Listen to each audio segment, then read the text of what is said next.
Now we'll go over the settings that can be changed for the collections list.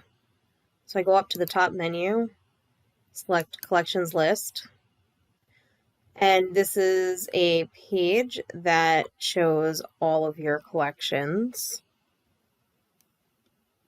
And it will automatically place the name of the collection and the collection image that you have set up within the collection itself. The header and footer are included, but this is the same header and footer that goes throughout the site. So once you have those set up the way you want them, I recommend leaving them alone. So just go into collections list page for the settings that can be changed here. We are able to add collections.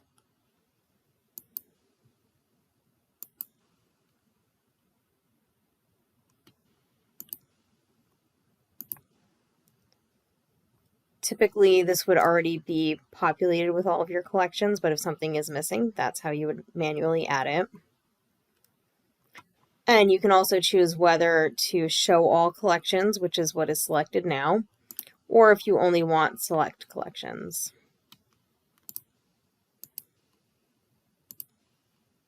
And that's where the collection selector up here comes into play. If all is selected, everything will show.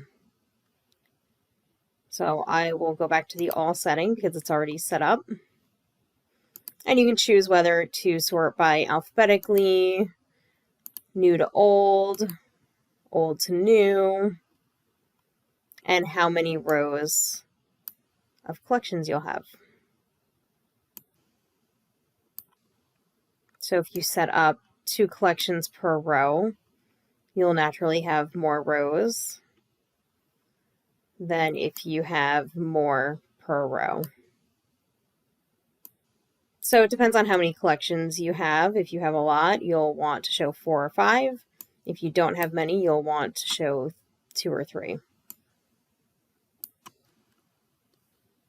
I have 4 collections, so I'll just show them all on one row. Always remember to click Save and preview on mobile. And on mobile, as with other sections of the site, will stack. And those are the settings you can change on the collections list page.